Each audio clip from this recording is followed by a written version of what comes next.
여러분 안녕하십니까? 호텔 황제입니다. 저번 시간에 이어서 말이죠. 이번 시간은 수신금리, 여신금리에 대해서 살펴보도록 하겠습니다. 저번 시간에 이제 금리의 정의, 고금리, 고물가, 고환율까지 알아봤고요. 그 다음에 첫 번째 키워드 고정금리, 변동금리까지 살펴봤죠. 그 두 번째 시간입니다. 네, 첫 번째 수신금리부터 한번 알아보겠습니다. 수신금리. 수신금리란 무엇이죠, 여러분? 수신금리. 우리가 이제 금융권을 상대로 할 때 차입자 입장에서는 항상 금융권이 갑이다 이렇게 제가 말씀을 드렸죠. 그런데 여기에서는 조금 주체가 여러분이라고 보시면 돼요. 여러분께서 받을 숫자, 받는 금리라고 보시면 되고요. 여신금리, 여러분이 대출을 받아서 주는 금리를 여신금리라고 해요. 그럼 수신금리는 받는 이자겠죠. 그러면 여러분께서 뭔가를 맡겼기 때문에 반대급부로 이자를 받는 것입니다. 그게 뭘까요? 그게 바로 쉽게 말씀드리면 돈이죠. 돈을 은행에 예치했기 때문에 거기에 맞는 반대급부를 여러분께서 이자를 받는 거죠. 그게 바로 이제 수신금리인데, 수신금리는 이제 요급을 예금으로 먼저 나눠지고요. 네. 요급을 예금. 네. 여러분, 요급을 예금 많이 들어보셨죠? 어떤 예금이죠? 이 상품은, 여러분께서 아무 때나 은행에 예금을 하시고요. 아무 때나 원금을 찾을 수 있는 바로 그런 상품이 요급을 예금이죠. 그래서 대출자 입장에서, 은행 입장에서는 말이죠. 금융권 입장에서는 저 예금자가 아무 때나 돈을 가져가고 아무 때나 입금을 하니까 그것도 리스크거든요. 그렇죠? 예금을 했으면 일정 기간 우리에게 유치를 해줘야 그 돈을 다른 차입자에게 돈을 대출을 해주고 거기에서 파생되는 이자를 받아서 일부는 예금자에게 이자를 주고 남은 차익을 은행의 소득으로 봐야 이 구조가 맞는데 예금을 했다가 그 원금을 아무 때나 찾아간다는 말이죠. 그러면 리스크가 크다고 보는 거예요. 리스크가 크다면 어떻습니까? 예, 이자율이 적은 겁니다. 그래서 요급을 예금은 거의 뭐 이자가 없는 그런 상품이다. 이렇게 봐도 네, 무방하겠죠? 예. 그래서 이제 요급을 예금에는 입출금식 통장이 있습니다. 입출금식 통장. 입출금식 통장. 네. 이게 바로 요급을 예금의 가장 대표적인 상품이죠. 네. 그리고 좀 생소할 수 있는데요. MMDA라는 이런 상품도 있어요. 네, 이런 상품은 주로 이제 은행에서 취급을 합니다. 은행에서 취급을 하고요. 예. 그 다음에 CMA가 있습니다. 예, CMA. 예. CMA는 이제 증권사나 종합 금융회사에서 많이 이제 취급하는 상품이고요. 네, 마지막으로 MMF가 있습니다. MMF. 네, 이런 거는 이제 상품을 자산운용회사에서 회사에서 많이 거래하고 있는 상품인데요. 여기에서 이제 여러분께서 하나만 보시면 돼요. 네. 입출금 통장일수록 어떻습니까? 입출금 통장일수록 리스크는 네, 적고 리스크가 적으니까 네, 이자도 네, 적겠죠. 네, 이렇게 보시면 되겠고요. 나는 조금 공격적으로 요급을 예금이더라 하더라도 나는 좀 공격적으로 돈을 예치하겠다. 그럴 때는 우리가 자산운용회사에서 운영하고 있는 MMF 위주로 이제 여러분께서 요급을 예금을 하셔야 되겠죠. 이쪽은 상대적으로 입출금식 통장보다는 리스크가 크기 때문에 상대적으로 이자도 더 많이 주고 있습니다. 그래서 꼭 은행에다가 입출금식 통장을 만들 게 아니고요. 은행에서 MMDA 같은 통장을 여러분께서 개설하시면은 이자율을 그나마 조금 더 유리하게 누릴 수 있고요. 더 공격적으로 투자할 때에는 투자가 아니죠. 예금할 때는 MMF에 여러분께서 상품을 이용하시면 되겠습니다. 두 번째로 보시면은요. 지금 수신금리를 보고 있는 거죠. 첫 번째는 요구불 예금이 있고요. 네, 두 번째로 보시면 저축성 예금이 있습니다. 저축성 예금. 네, 저축성 예금.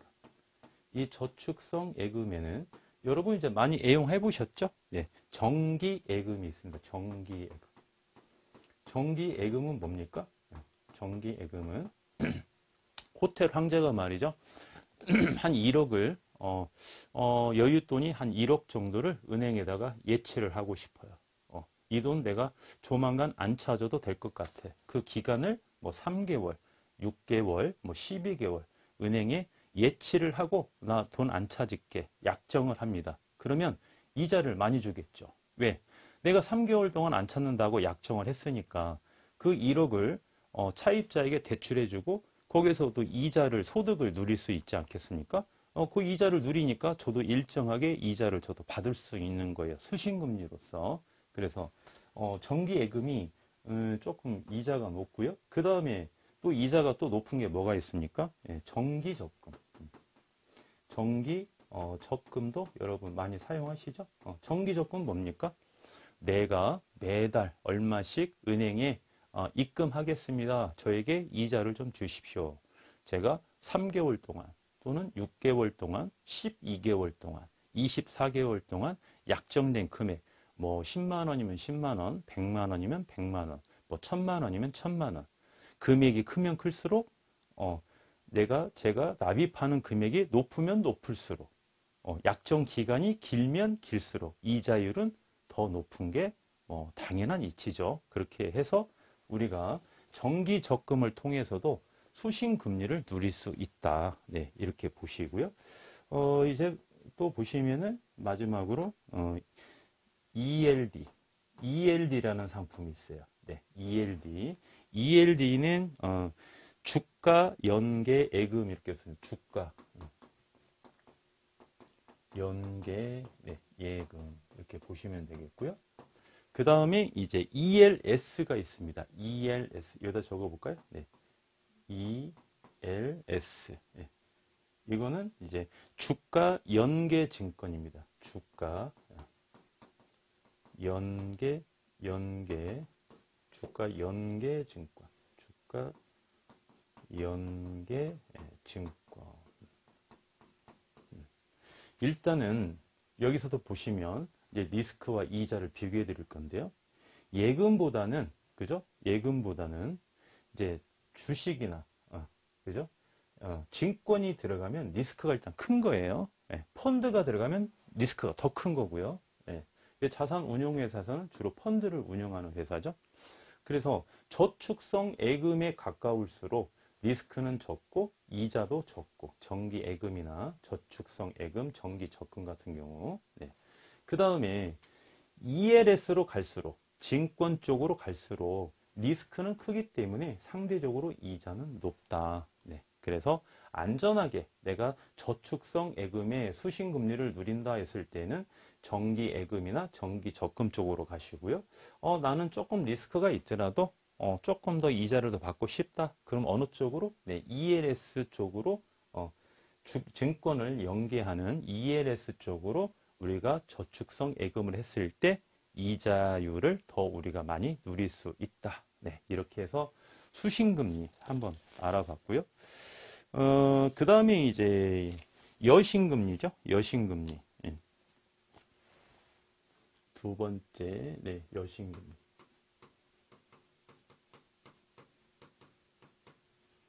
여신금리는 말 그대로 여러분께 대출금리라고 보시면 되겠죠. 여러분께서 대출을 받고 대출금에 대한 금리. 그래서 이제 우리가 간단하게 여신금리는 간단하죠. 우리가 호텔을 취득할 때 일정 부분 레버리지 효과를 누립니다. 일정 부분 레버리지 효과를 누릴 때 우리가 지급해야 하는 금리, 그게 바로 여신금리죠. 여신금리는 기준금리,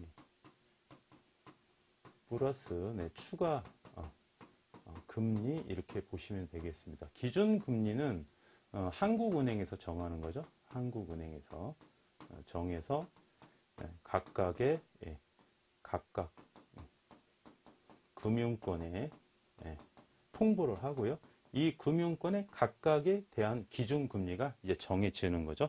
그래서 경쟁력이 있는 금융권이냐, 아니면 이자를 좀 더 받는 경쟁력이 없는 금융권이냐, 이렇게 각각 은행에서 이제 한국은행에서 결정하는 금리를 각각 금융권에서 결정하는 것을 기준금리라고요. 그 다음에 추가 금리 같은 경우는 이제 대출 차입자 있죠, 차입자. 차입자의 조건에 따라서 이제 결정이 되죠. 조건에 따라서 차입자 조건이 좋다면 추가 금리가 적게 이렇게 받을 거고요. 차입자 조건이 별로 안 좋아요. 그럼 추가 금리가 더 상승하겠죠. 예를 들면 신용 등급이 아주 우수합니다. 그럼 추가 금리가 낮게 책정이 되겠고요. 신용 금리가 신용이 별로 안 좋아, 차입자가. 그러면 추가 금리가 좀 상승하겠죠. 그래서 신용이 안 좋은 차입자는 두 개를 플러스하다 보니까 이자율이 상대적으로 높을 수도 있다는 겁니다. 또는 담보 물건이 좋은데 대출금을 적게 받는답니다. 그러면 추가 금리가 우리가 하락하겠죠. 또는 담보 물건이 별로 안 좋은데 대출금을 많이 원해요, 차입자가. 그럴 때는 대출을 실행해 주는 조건이라면 금리가 상승하겠죠. 왜? 대출자 입장에서는 리스크가 크기 때문에. 그렇게 해서 우리가 여신 금리가 결정이 된다, 이렇게 보시면 되겠습니다. 그리고 이제 대출금 상환 방식 한번 볼까요? 네, 대출금 상환 방식. 대출금 상환 방식도 여러분께서 이제 대출을 이제 실행하셔야 될 경우가 이제 된다면 이 대출금 상환 방식도 상식적으로 좀 알아놓으시면 굉장히 유리합니다. 세 번째죠. 대출금 상환 방식. 이제 대표적으로 한 세 가지가 있는데요. 세 가지 한번 적어 보겠습니다. 대표적으로. 원금 균등 분할 방식. 네. 원금 균등 분할 방식. 세 가지를 먼저 적어 보고요. 여러분께 쉽게 설명해 드릴게요. 원리금, 균등, 상환 방식. 마지막으로 대표적으로 세 번째, 점증 상환 방식. 이렇게 있는데요. 이거를 제가 그래프로 한번 그리면 우리 애독자 여러분께서 아주 너무 쉽게 이해하실 수 있겠습니다. 지금 보시면은 여기가 이제 기간이고요. 기간. 이 시점이 이제 만기죠. 만기. 여기는 이제 대출을 실행하는 시점이고요. 여기가 상환에 이렇게 보시겠고, 이 두 번째 있지 않습니까? 원리금 균등 상환 방식 한번 보겠습니다. 원리금 균등 상환 방식. 대출 실행 시점부터 만기까지 어떠한 변화가 있는지 한번 볼게요. 원리금 균등 상환 방식은 변함이 없습니다. 원리금 균등 상환 방식은 원금과 이자를 모두 합해서 말이죠. 모두 합해서 이 기간으로 나눕니다. 기간으로 나누면 일정한 금액이 나오겠죠. 일정한 이 금액을 상환할 때까지 매달 똑같이 내는 돈입니다. 첫 달이 1,100만 원이면 1,100만 원씩 상환 기간까지 꾸준히 내는 금액이에요. 원리금 상환 방식. 그리고 이제 두 번째, 원금 균등 상환 방식이 있죠. 원금 균등 상환 방식은 이런 그래프로 되어 있습니다. 이런 그래프. 그래서 원금 균등 상환 방식 이렇게 되어 있고요. 점증 상환 방식 한번 볼까요? 점증 상환 방식은 그래프가 이런 식으로 되어 있습니다. 점증 상환 방식은 네.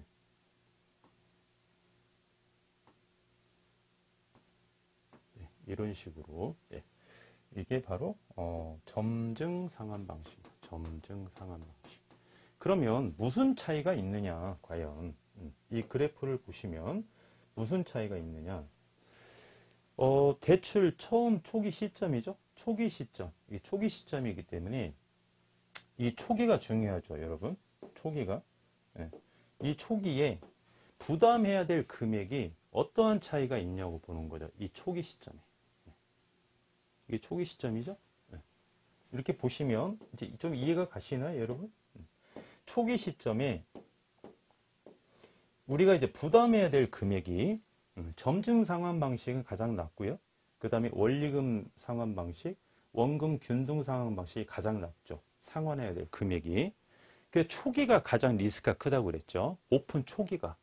이날이 오픈 날이야. 이 오픈 날부터 첫 3개월이 가장 중요하다고 말씀드렸습니다. 호텔을 운영하실 때. 그래서 이 리스크가 가장 뭐가 있느냐. 일단 운영에 대한 노하우가 없기 때문에. 운영에 대한 노하우가 없다 보니까 지출이 많아요. 지출이 많은데 여기에다가 은행에다가 갚아야 될 원리금 상환액. 이 금액이 높으면 높을수록 여러분이 더 힘들겠죠. 그렇죠?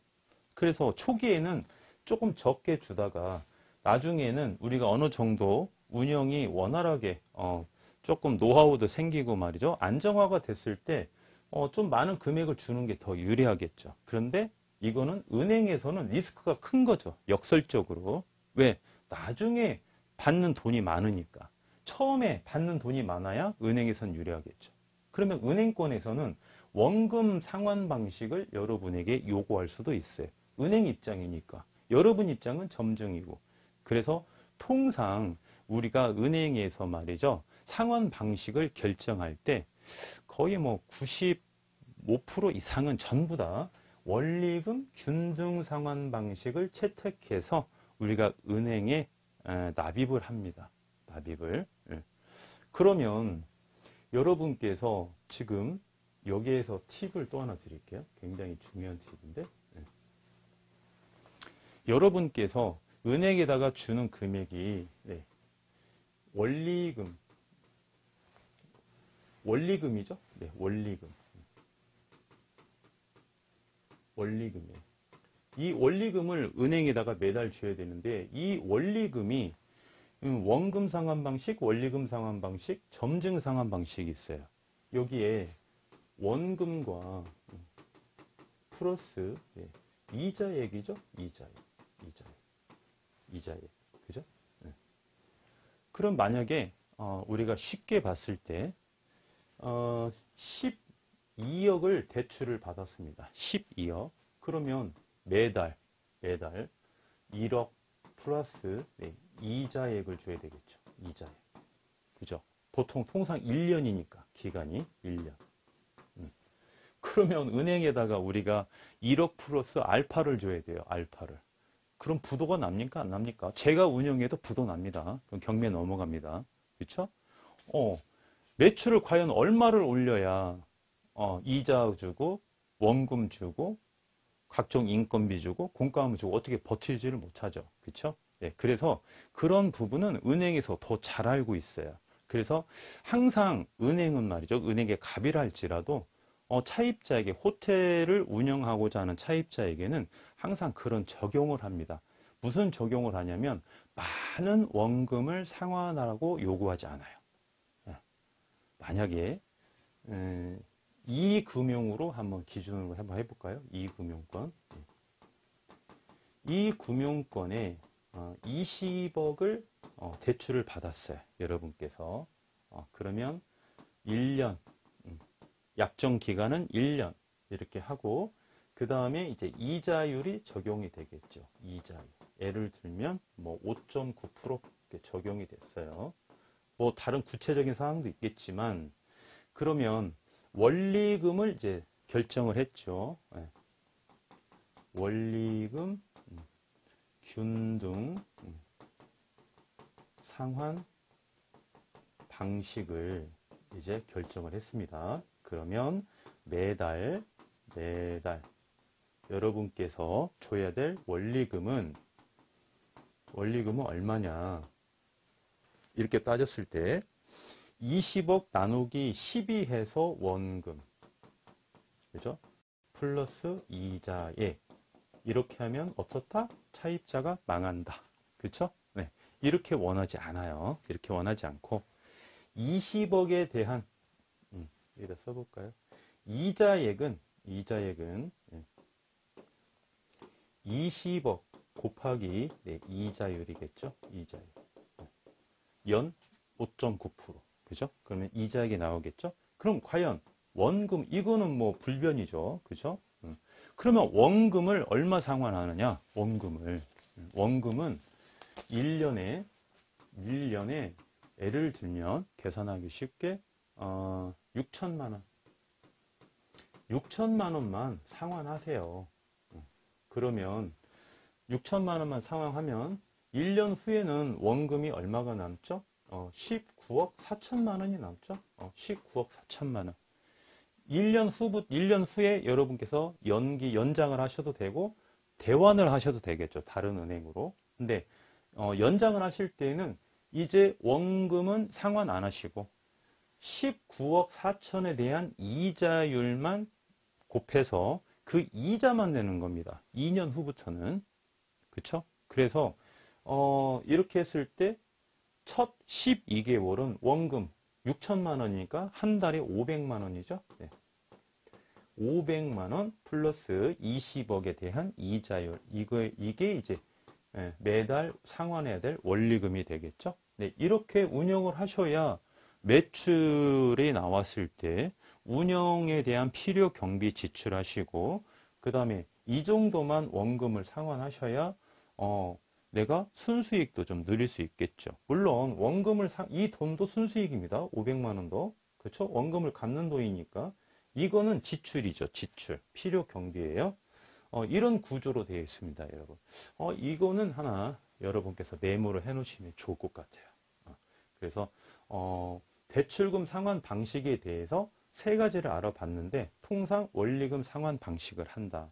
원리금 상환 방식은 원금, 총 원금에 곱하기 이자액을 합쳐서 상환 기간 보통 1년을 해서 12로 나눠서 원리금을 상환하는 게 아니고, 이런 식으로 상환하는 게 아니고, 약 6천만 원 아니면 뭐 5천만 원 이렇게 약정을 합니다. 그리고 이 금액을 금융권에서 많이 요구하지 않는다는 거.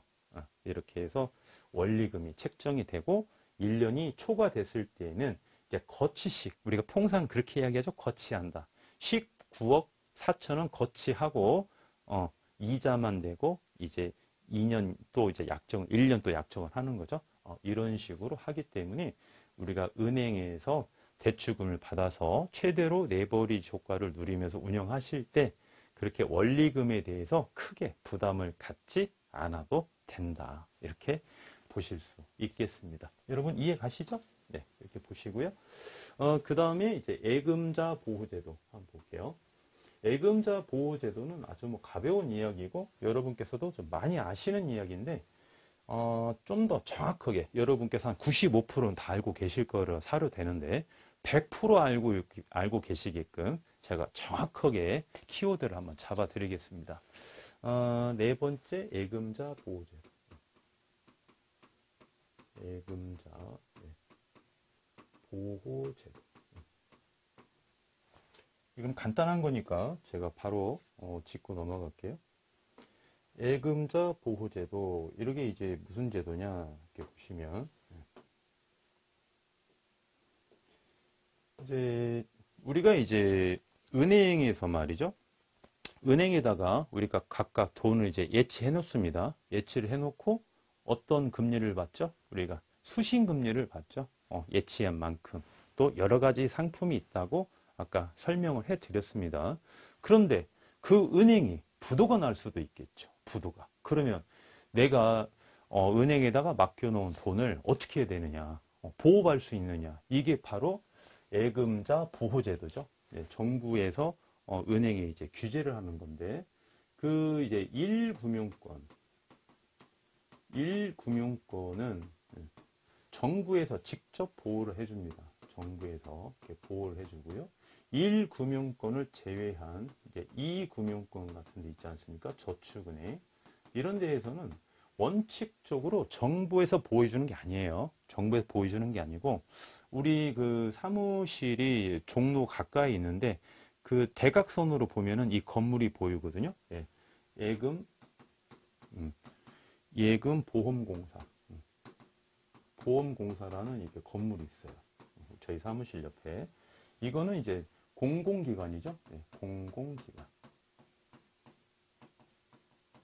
보험이죠. 보험. 쉽게 얘기해서 이 금융권들이 합의를 봅니다. 모든 은행이 보험료를 납부해요. 보험료. 보험료를 납부해서 예금자가 보험금을 탈 수 있도록 그렇게 보험을 납부해서 미리 보험 장치를 해놓는다 이렇게 생각하시면 돼요. 그래서 공공기관이라고 보시면 됩니다. 그래서 어디에서든 이렇게 보호는 해줍니다. 정부 예금보험공사에서 보호를 해주는데 어떻게 보호를 해주느냐? 각각의 은행입니다. 각각의 금융권에서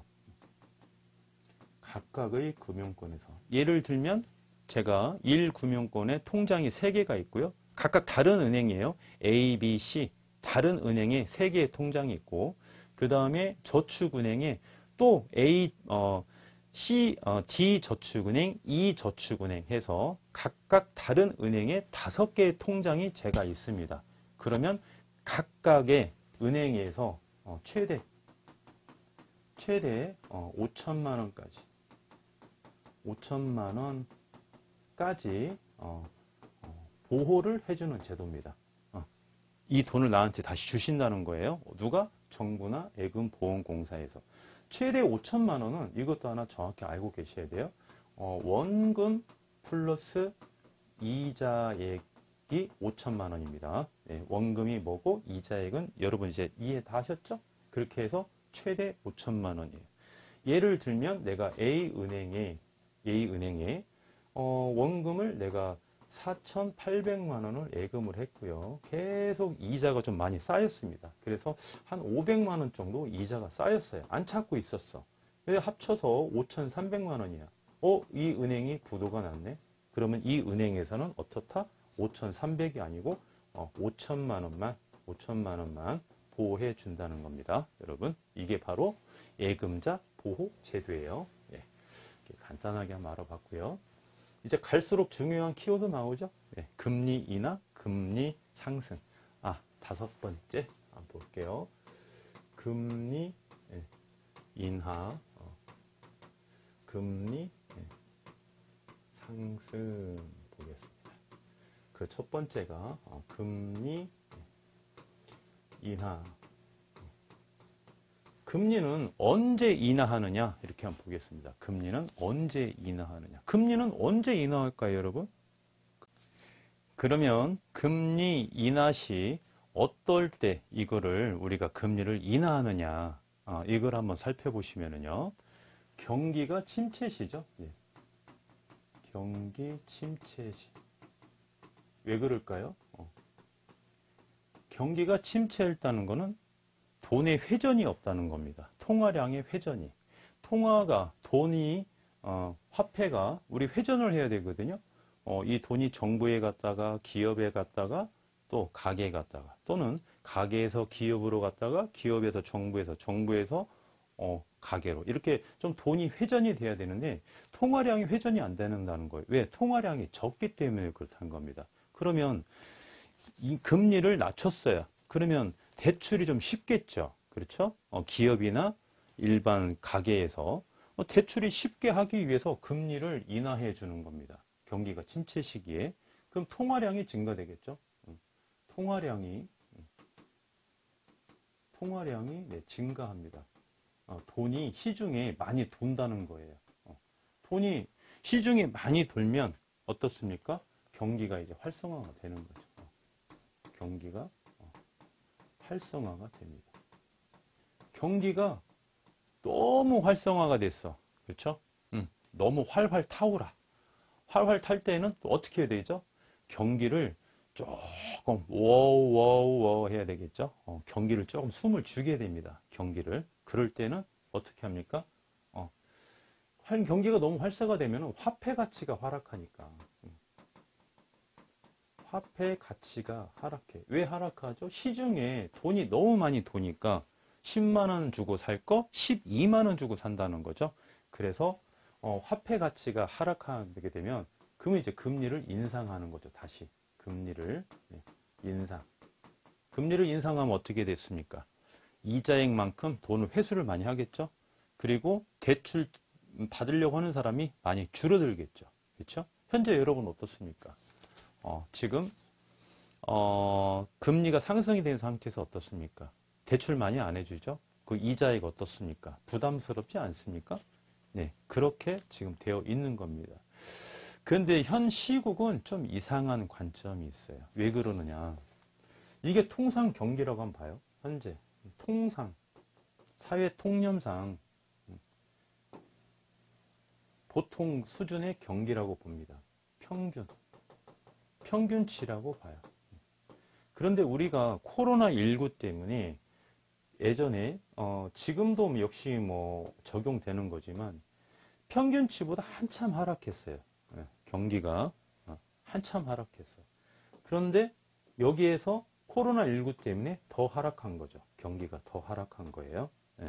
그러면 이 저점에서 평균치까지 끌어올리기 위해서 더 많이, 이 정도가 아니고 여기에서 끌어올리는 것보다 여기에서 끌어올리는 게 더 힘들겠죠.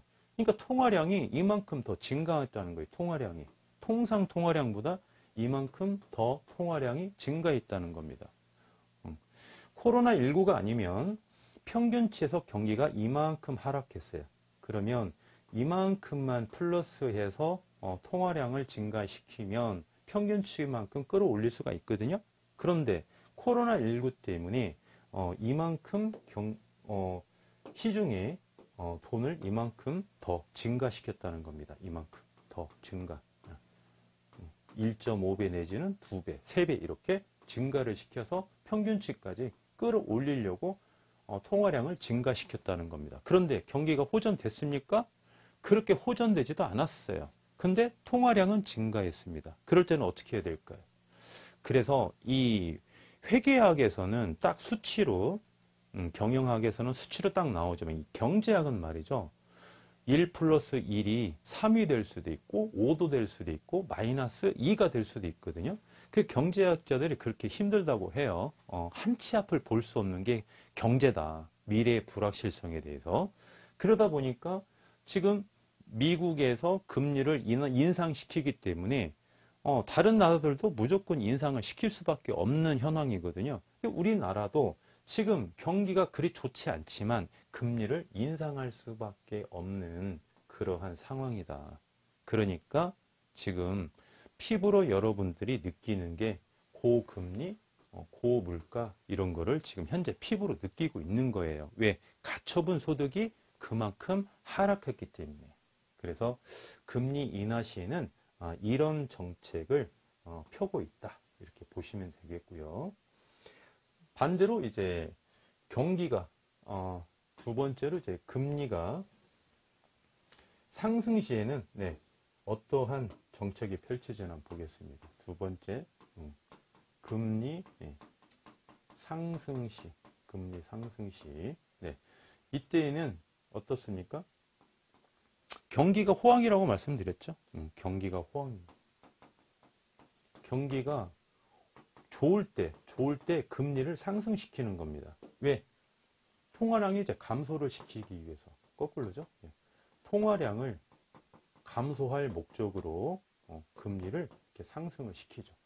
그러면 약간 경기가 약간 경기가 조금 하락하겠죠. 이렇게 하락합니다. 근데 여기가 하락하다가 예상했던 것보다 더 떨어졌어. 그럼 경기가 침체되는 거죠. 경기가 침체되면 또 어떻게 해야 되죠?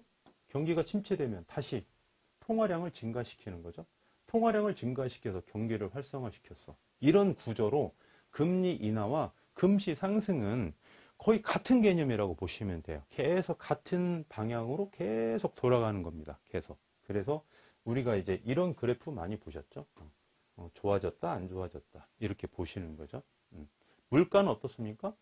물가는 계속 오르는 거죠. 물가는 오를 수밖에 없는 거예요. 왜? 물가가 오른다는 거는 그만큼 그 나라가 잘 산다는 거죠. 활성화가 되어 있기 때문에 경기가 활성화하게 되어 있으니까 물가가 오르는 거죠. 그죠? 예. 그래서 이제 그 선진국일수록 이제 성장률이 낮고 금리도 낮게 형성되고 물가도 이제 그만큼 수준에 올라가는 거고, 개발도상국 같은 경우는 경기가 막 활활 불타오르기 때문에 그런 나라는 물가 상승률도 더 높죠. 경제 상승률이 높기 때문에 그러한 추세로 보면 되겠고요. 그 다음에 이제 마지막으로 금리와 호텔의 상관관계죠. 여섯 번째, 금리와 호텔의 상관관계.